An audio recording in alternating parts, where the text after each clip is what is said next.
You may not realize it, but your digital footprint may be more enduring than you think.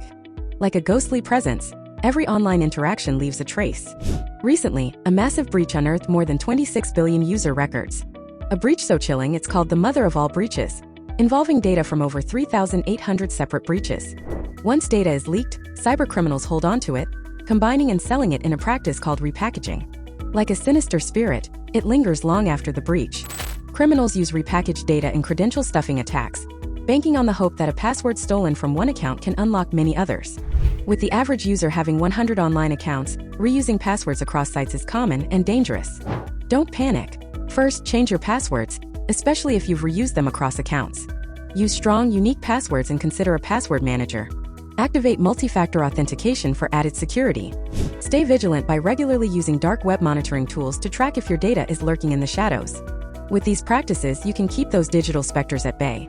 Visit Securafy.com for a free cybersecurity assessment or access our library of resources to strengthen your defenses. Stay online and secure anytime, anywhere, on any device.